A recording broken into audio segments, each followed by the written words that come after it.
At 69 years old, Eleanor Vance stood on her own front porch and watched her son change the locks.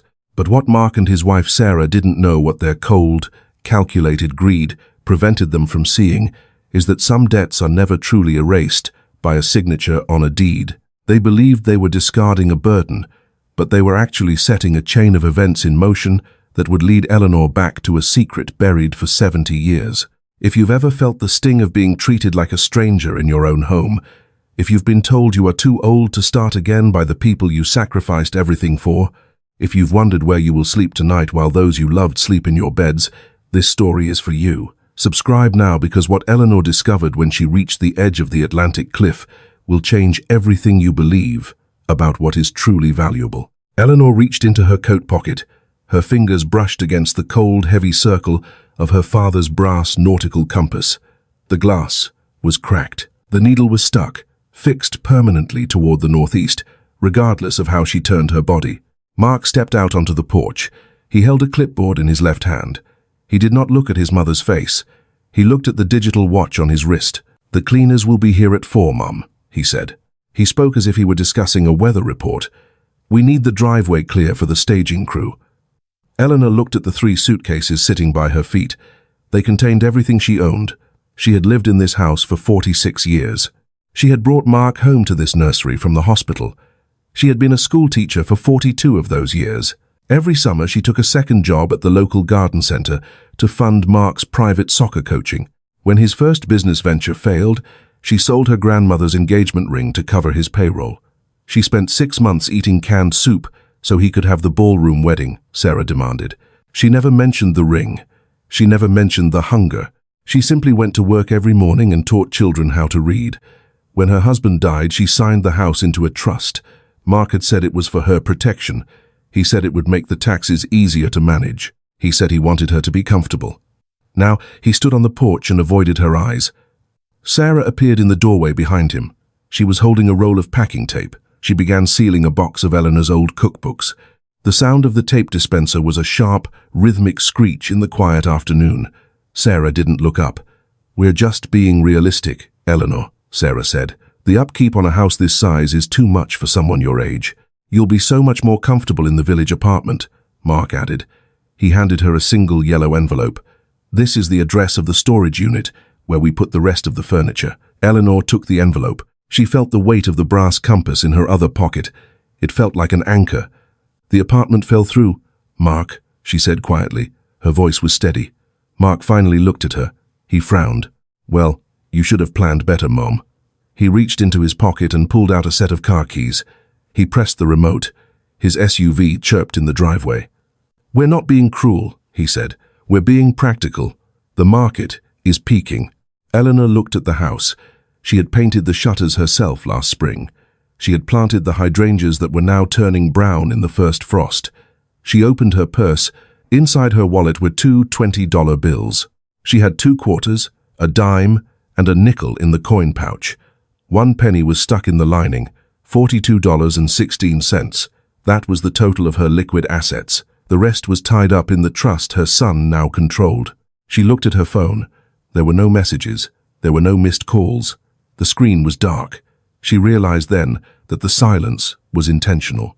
They weren't just taking the house. They were erasing her presence from it. Sarah walked past her and placed a "for sale" sign on the lawn. She hammered it into the dirt with the heel of her designer shoe. The wood groaned. "It's a clean break, Eleanor," Sarah said. "This is best for everyone." Eleanor didn't argue. She didn't beg. She had spent 40 years teaching children that words only matter when they are backed by truth. There was no truth here. She picked up the 2 smaller suitcases. The third one was too heavy for her to carry alone. Mark watched her struggle with the handle. He didn't move to help. He just checked his watch again. Eleanor turned away from the house. She began to walk toward the end of the driveway. The gravel crunched under her sensible shoes. The wind was picking up from the east.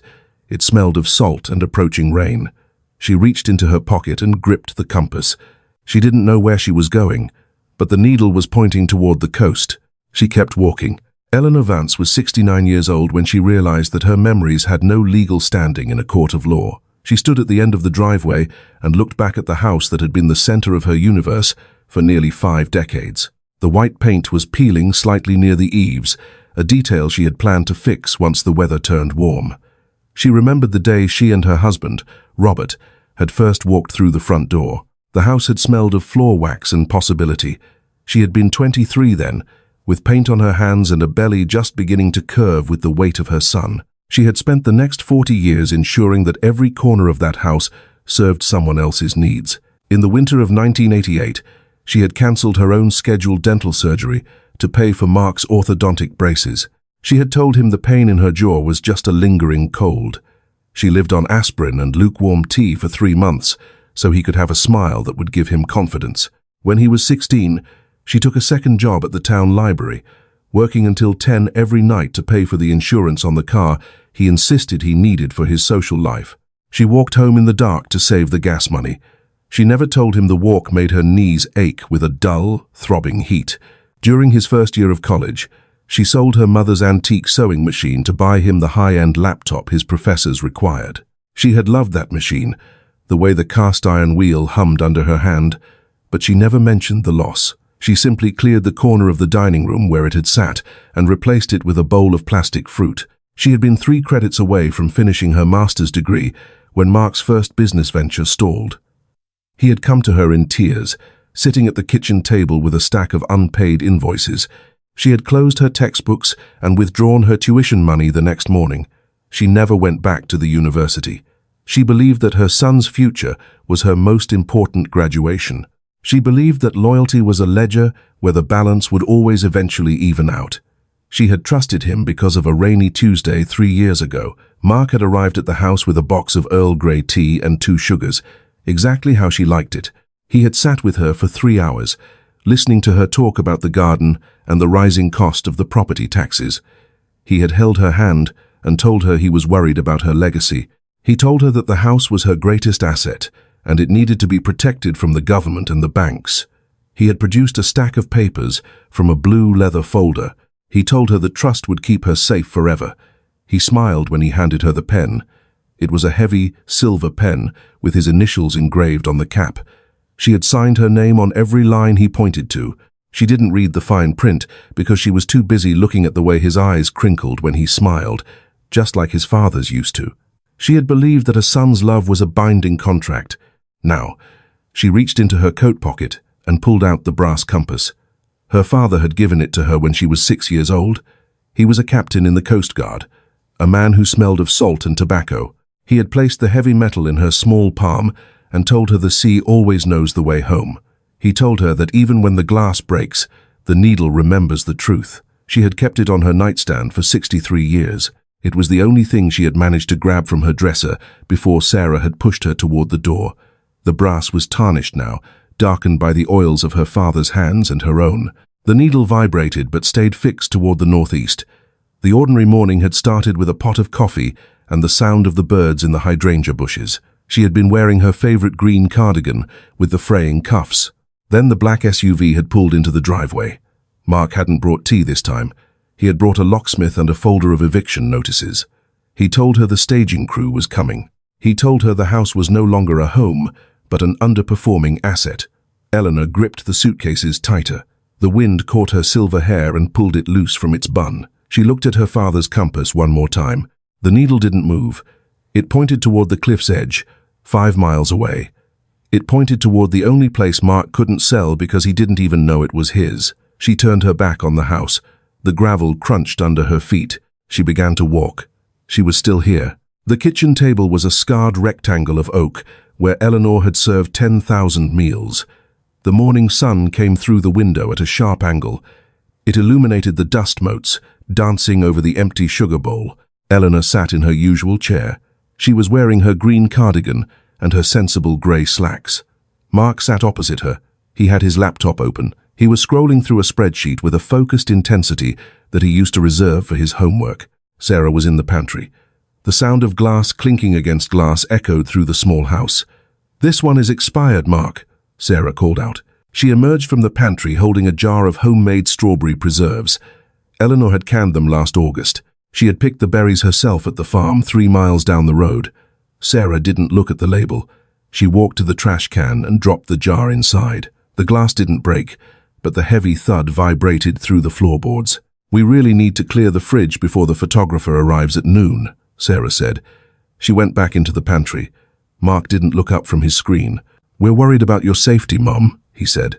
He used the same tone he used when he was explaining his investment strategies to clients. "The stairs are a liability. The roof needs $30,000 in work we just can't justify." Eleanor looked at the crumbs on the table.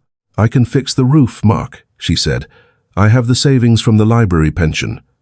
Mark finally looked up. He didn't smile. "We've already discussed this." The trust was clear. He reached into his leather briefcase and pulled out a single sheet of paper. He slid it across the table. It was a printed list of local assisted living facilities. 3 of them had red circles around the price per month. "At your age, you can't manage a property like this alone," he said. "We're just being realistic. We're doing what's best for everyone." Eleanor didn't touch the paper. She looked at Sarah. Sarah was standing by the sideboard. She picked up a small porcelain figurine of a bluebird. It had been a gift from Eleanor's mother. Sarah turned it over to check the bottom for a maker's mark. "This is chipped," Sarah said. She placed it in a box labeled "Donate." She did it casually, as if she were discarding a gum wrapper.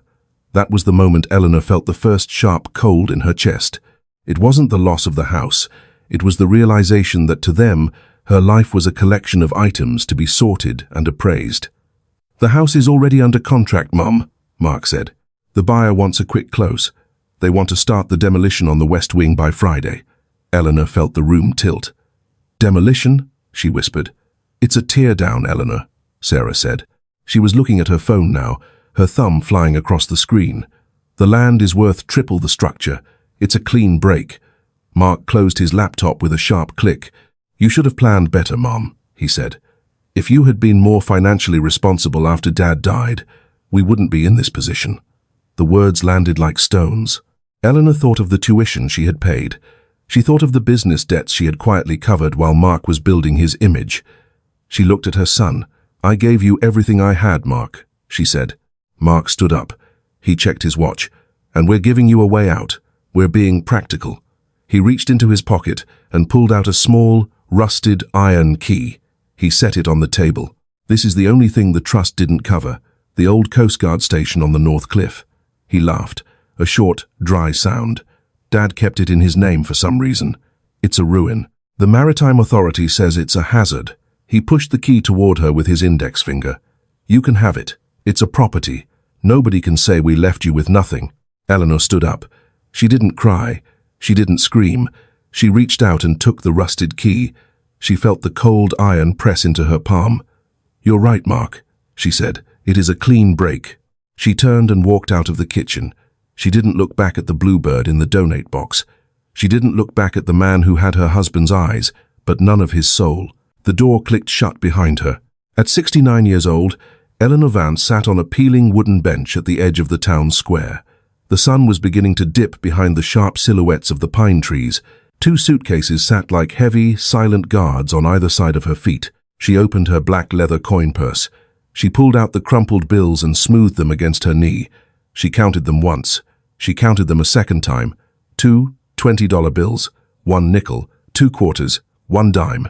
1 penny was wedged into the corner of the fabric lining. $42.16 remained in her world.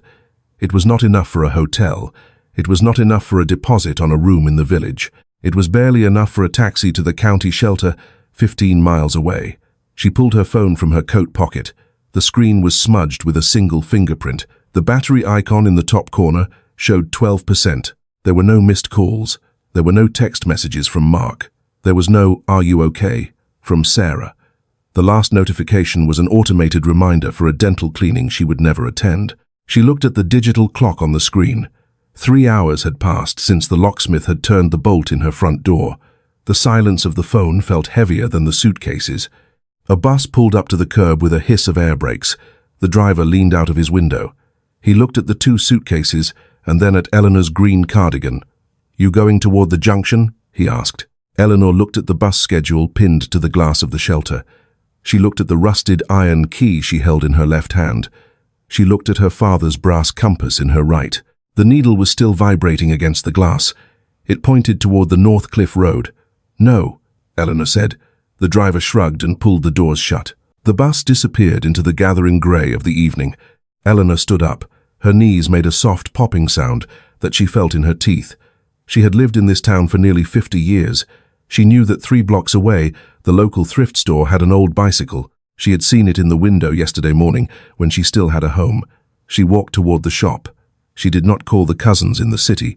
She did not call the friends who would offer her a couch out of pity. She had spent 40 years being the person everyone else leaned on. She would not be a burden now. She reached the thrift store just as the owner was flipping the sign to closed. The bicycle was still there. It was rusted and the tires were low on air. The price tag on the handlebars was written in thick black marker. $35. Eleanor handed the man her 2 $20 bills. He gave her $5 back. $7.16 remained. She tied her suitcases into the metal cart with a piece of discarded twine. She began to pedal toward the coast road. The wind was coming directly off the Atlantic now. It was cold enough to make her eyes water. She didn't wipe the tears away. She let the salt air take them. She reached the trailhead for the North Cliff just as the last light failed. The path was narrow and choked with dead gorse and sea holly. She pushed the bicycle forward. The compass needle stayed fixed. She was going home. The rain began as a fine mist that turned into a steady, freezing downpour within 20 minutes. Eleanor Vance was 69 years old, and her clothes were soaked through to her skin. She pedaled the heavy bicycle up the final incline toward the North Cliff Road. The chain groaned and slipped against the rusted gears. Her thighs burned with a dull, rhythmic fire. She stopped at a small gas station at the edge of the coastal highway to catch her breath. The station had 2 rusted pumps and a faded blue awning that whipped in the wind. An old man in a yellow slicker was sweeping water off the small concrete porch. He stopped when he saw Eleanor and the suitcases tied to the bicycle. He didn't ask her for identification or a credit card. "You're Eleanor, aren't you?" he said. He leaned on his broom and looked at her with eyes the color of the Atlantic. "I'm Eleanor Vance," she said. Her voice was thin against the sound of the surf below. "Arthur told us you'd come eventually after he passed," the man said. He didn't explain who Arthur was, but Eleanor remembered her father's middle name. He said to watch for a woman with a brass compass and a look like she was searching for home. The man pointed toward the gravel track that led upward into the fog. "The station is another half-mile up," he said. "The road is mostly gone, but the foundation is still solid."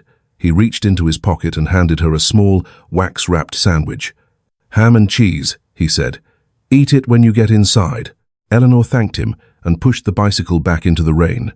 The path was choked with salt-stunted pines and grey, skeletal bushes. The wind howled through the spokes of the wheels.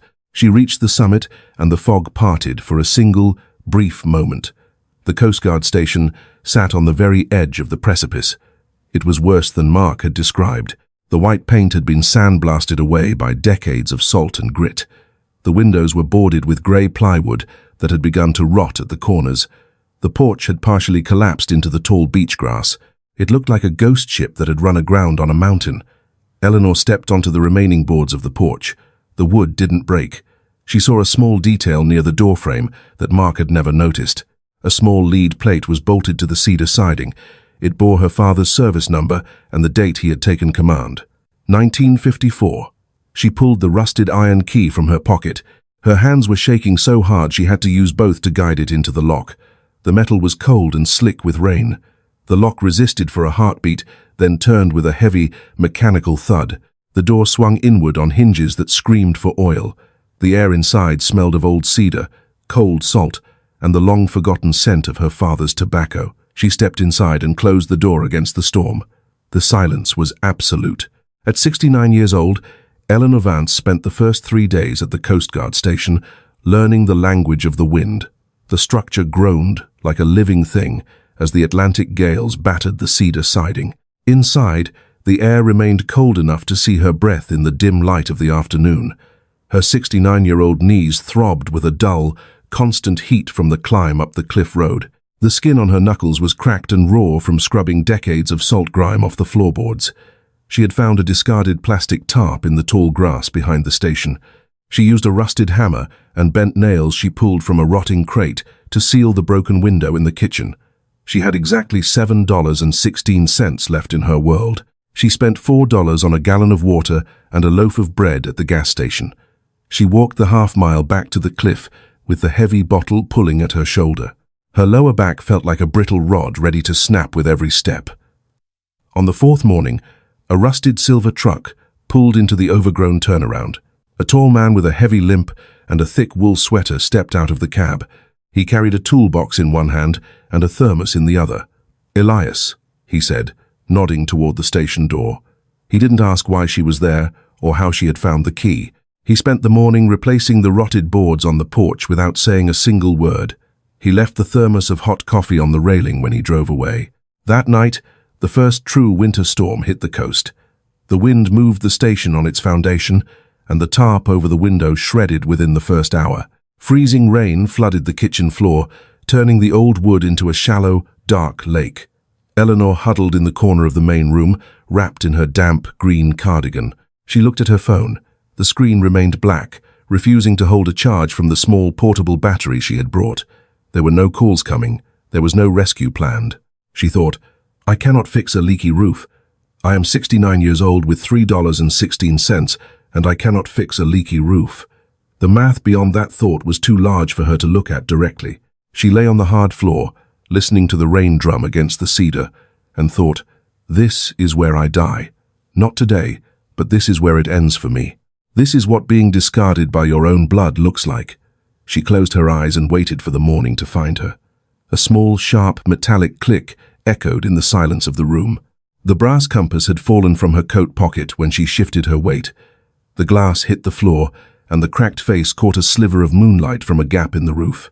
Eleanor reached out and picked it up. Her fingers were stiff and blue with the cold, but she felt the needle vibrate against the casing. The needle wasn't just pointing north anymore. It was spinning, caught in some magnetic pull from beneath the very floorboards where she lay. She stood from her wet mattress and looked at the ceiling, then at the door.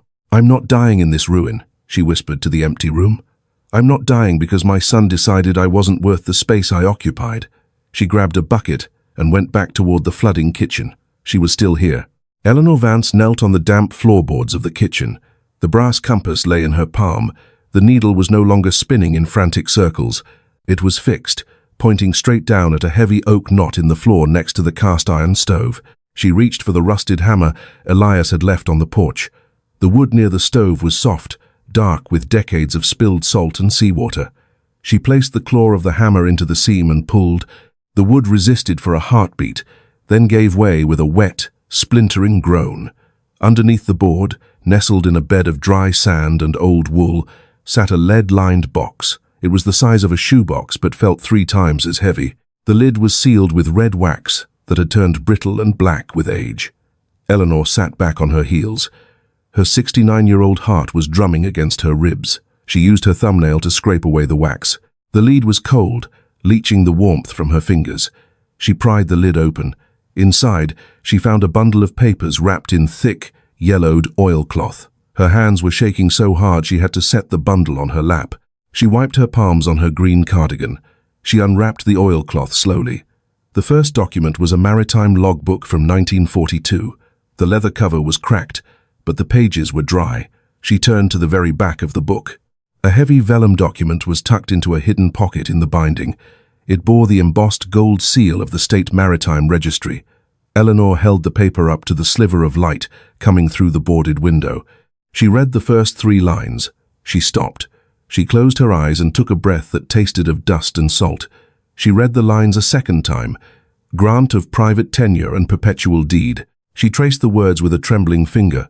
The document was not a service record. It was a land deed. The Coast Guard station had never been state property. The land had been a private grant to her grandfather in 1922. The Coast Guard had only ever leased the structure from the Vance family. According to the riders attached to the back, the lease had expired in 1998. The land, the cliffs, and the 13 acres of surrounding forest belonged to her. It had always belonged to her. Mark had told her the property was a legal liability. He had said the Maritime Authority was demanding its demolition at her expense. He had told her the structure was a hazard that would cost her every penny. But the document in her hand proved the opposite. The hazard notice Mark had shown her was a forgery. She looked at a stack of small blue papers tucked under the deed. They were property tax receipts. The most recent one was dated only 6 months ago. Her father had established a private endowment before he died to cover the taxes in perpetuity. He had hidden the records here, knowing the station was the only place his daughter would ever own. Eleanor found a small, handwritten note clipped to the final receipt. The ink was faded to a ghost brown, but the handwriting was unmistakable. For Eleanor, it read, "When the needle finally points you home, don't let them take the light." She sat on the floor for a long time. The rain continued to drum against the roof, but the sound no longer felt like a threat. She realized the scale of the betrayal. Mark hadn't given her a ruin out of a sense of obligation. He had given her the ruin because he thought the legal mess would break her. He thought she would sign it over to his development company just to escape the imaginary fines. He wanted the 13 acres of prime Atlantic coastline. He just didn't think she would find the box. He didn't think she would look beneath the rot. Eleanor stood up. Her back was stiff, but she felt a strange, cold clarity in her mind. She looked at her father's compass. The needle was still now, resting peacefully over the open hole in the floor. She tucked the vellum deed into her coat pocket. She walked to the kitchen counter and picked up the wax-wrapped sandwich Elias had given her. She ate it slowly, looking out at the grey Atlantic. She wasn't a school teacher with $42.16 anymore. She was the owner of the North Cliff. He was wrong about the remnant. The following Monday, the rain stopped and the salt fog retreated to the horizon. Eleanor Vance stood on the porch of the Coast Guard station and looked at her hands. The skin was stained with the grey dust of weathered cedar and the white chalk of old lead paint. She was 69 years old, and she had never felt a fatigue this clean. Elias arrived at noon with a trailer full of reclaimed timber and 2 gallons of industrial maritime paint. He didn't ask for payment. He told her he had found the wood in the back of his workshop, and it was taking up space he didn't have. Eleanor knew the wood was Clearheart cedar, expensive and rare. She didn't argue. She spent her mornings sanding the exterior walls with a heavy block of wood and coarse grit. The motion was rhythmic and demanding. Her shoulders burned with a dull, constant ache that felt like progress instead of defeat. She scrubbed the floorboards with a mixture of vinegar and sea salt until the grain of the oak reappeared. She found a stash of old brass hinges in a drawer in the watchtower. She soaked them in kerosene she earned by cleaning the pumps at the gas station for 3 hours a day. When the rust fell away, the metal shone like dull gold. They replaced the rotted plywood over the windows with glass salvaged from a greenhouse in the valley. Elias showed her how to use a putty knife to seal the panes against the Atlantic wind. His hands were scarred and steady. He worked on the structural beams while she focused on the surface. She painted the exterior a sharp, brilliant white that could be seen from 3 miles out at sea. She painted the door the same deep forest green as the cardigan she had worn since the day she was evicted. The station no longer looked like a ghost ship. It looked like a sentinel. Inside, the air changed from the scent of damp rot to the sweetness of linseed oil and fresh cedar shavings. She moved her 2 suitcases into the small bedroom behind the galley. She didn't have a bed frame yet. She slept on a thick wool rug Elias had brought from his attic. She didn't miss the floral wallpaper of her old house. She didn't miss the heavy curtains that blocked the light. Every evening at sunset, the light came through the restored windows in long, horizontal bands. The dust motes didn't look like dirt anymore. They looked like sparks of gold suspended in the air. She placed the brass compass on the new windowsill.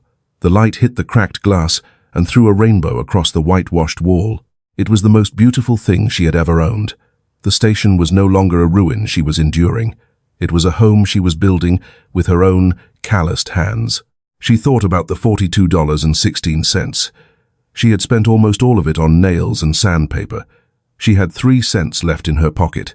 It was enough. By the first week of November, the station was no longer a secret. The white paint was a brilliant beacon against the grey Atlantic. Eleanor Vance stood on the watchtower gallery at dawn. She was 69 years old, and her movements were fluid again. The sharp, stabbing pain in her lower back had faded into a dull, manageable hum. She no longer reached for her phone when the sun went down. The screen remained dark on the kitchen counter, but the silence didn't feel like a weight anymore. She had stopped defining herself by the house she had lost. She was the woman who had brought the light back to the North Cliff. The community didn't come to save her. They came because the station had always been the heartbeat of the town. A local fisherman named Silas was the first to arrive. He climbed the goat path with a crate of fresh lobster and a bag of potatoes. He didn't offer them as charity. "The dock below is rotting, Eleanor," he said. "If I fix the pilings, will you let me tie up when the swells are too high for the harbor?" Eleanor nodded and handed him a cup of coffee. They sat at the oak table and talked about the tides. 2 days later, a young woman with a sketchbook appeared. She asked if she could sit on the porch and draw the horizon. By the end of the month, a retired history teacher arrived with a box of old photographs. He showed Eleanor a picture of her father standing in the same doorway in 1958. Eleanor realized that she wasn't just restoring a building. She was anchoring a community that had felt adrift since the station closed. She shared her bread. She shared the warmth of the wood stove Elias had helped her install. She made space for their stories, and they in turn validated her presence. One evening, when the wind was particularly quiet, she climbed to the highest point of the tower. She looked out at the black expanse of the ocean. "I'm here, Dad," she said aloud. The words were small, but they didn't disappear into the wind. "I'm staying." She felt a strange, cooling sensation in her chest. It was the feeling of a heavy iron gate finally swinging shut and locking. The memory of the eviction didn't sting anymore. It felt like something that had happened to a different woman in a different life. She looked down at her hands. They were calloused and stained, but they were strong. She went downstairs and began to prep the evening meal. The station was full of the scent of pine and salt. She was complete within herself. The black SUV appeared on the ridge at 3 o'clock on a Tuesday afternoon. The engine was a low, expensive hum that cut through the sound of the gulls. Eleanor Vance stood on the porch with a paintbrush in her hand. She was 69 years old and she didn't wipe the white splatter from her cheek when she saw them. Mark stepped out of the car first. He was wearing a suit that cost more than Eleanor's teaching pension for an entire year. Sarah followed him, her sunglasses perched on top of her head. They both stopped and stared at the station. The white paint gleamed in the sun. The new glass in the windows caught the light like diamonds. "Mum," Mark said, walking toward the porch with his hands open. He used his softest, most concerned voice. "We've been so worried. We called every day, but your phone was disconnected." Eleanor looked at him. She didn't move to meet him halfway. "You didn't call, Mark," she said. Her voice was as flat as the horizon. "I checked the logs when I charged the battery in the village." Mark's smile faltered for a fraction of a second. "Well, the reception out here is terrible," Sarah said. She stepped up to the porch and reached out to touch the new railing. "You've done an amazing job, Eleanor. Truly. It's almost marketable." Mark cleared his throat and stepped closer. "Listen, Mom, we did some more research into the title," he said. "It turns out there was a clerical error at the maritime office." He pulled a fresh set of documents from his leather briefcase. "This ruin is actually quite a legal headache," he said. "The state is still threatening a massive fine for the unauthorized renovations." He held out a silver pen. "If you sign the management over to my firm today, I can handle the litigation." "We're just being realistic," Sarah added. "At your age, you shouldn't have to spend your days fighting lawyers." Eleanor set the paintbrush down on a tray. She reached into her coat pocket and pulled out the vellum deed from the lead box. She didn't hand it to him. She held it so he could see the gold seal. "I found the box, Mark," she said. "I found the deed and the tax receipts from the endowment." Mark went very still. The wind whipped the papers in his hand, making a sharp, snapping sound. "The hazard notice you showed me at the kitchen table was a forgery," Eleanor said. She spoke the words clearly, as if she were reading a lesson to a slow student. "You knew this land was private. You knew it was worth millions." "Mom, you're misunderstanding the situation," Mark said. His voice was rising now, losing its polished edge. "We were trying to protect the family assets." "I am the family, Mark," Eleanor said, "and I am the only asset that matters here." She looked at the SUV, then back at her son. "You gave me this station because you thought it would break me. You thought I would crawl back to you and sign whatever you put in front of me." She stepped back and gripped the handle of the forest green door. "You were wrong about the property," she said, "and you were wrong about me." Sarah began to say something about the inheritance, but Mark grabbed her arm. He looked at the deed in his mother's hand, and then at the white walls of the station. He realized he was standing on 13 acres of land he could never touch. "We're still your family, Eleanor," Sarah called out. Eleanor didn't blink. "You're a consultant, Mark," she said. "Go find something else to underperform." She stepped inside and pulled the door shut. The heavy oak bolt slid into place with a definitive thud. The SUV engine started a moment later. The sound of gravel spraying under the tires faded as they drove back toward the highway. Eleanor leaned her forehead against the cool wood of the door. She waited until the silence returned. Max, the stray dog from the gas station who had followed her home last week, thudded his tail against the floorboards. Eleanor opened her eyes.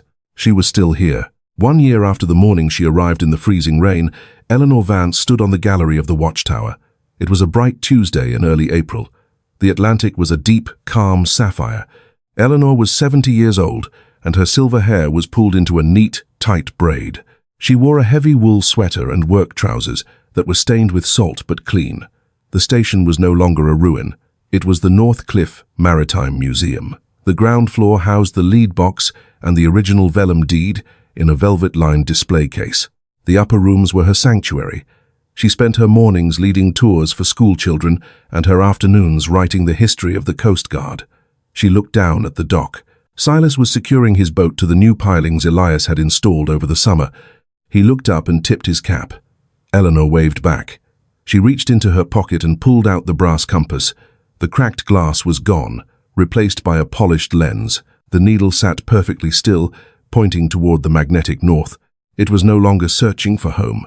It was already there. She placed the compass on the mahogany pedestal by the window. The sun hit the brass and threw a warm light across the room. "The light stayed, Dad," she said quietly. She looked at the framed photograph of her father near the door. He seemed to be smiling at the whitewashed walls. Eleanor turned and headed down the spiral stairs to meet the first group of the day.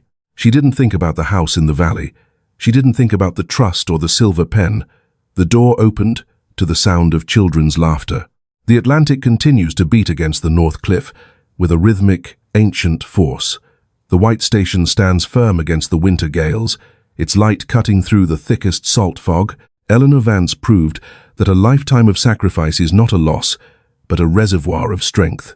The people who discarded her saw only a woman in a frayed green cardigan. They saw a number on a birth certificate and a liability on a spreadsheet. They didn't see the captain's daughter who knew how to read the truth hidden beneath the rot. They didn't see the woman who could turn a ruin into a sanctuary with $42 and a broken compass. Her story is a testament to the fact that your worth is not something that can be signed away in a blue leather folder. Legacy is not what is left to you by the greedy, but what you reclaim for yourself through courage and grit. Eleanor didn't just find a deed. She found the person she had been before she started living for everyone else. If Eleanor's story moved you, if you've ever felt the cold breath of betrayal from the people you sacrificed everything to protect, this moment is for you. Leave one word in the comments describing the feeling you had when Eleanor turned the rusted key in the forest green door. Because Eleanor's story proves something that is always true. Your value is not a depreciating asset determined by the eyes of others. Share this with someone who needs to remember that their greatest discovery might be waiting in the very place everyone else told them to abandon. Because together, we prove that dreams don't age.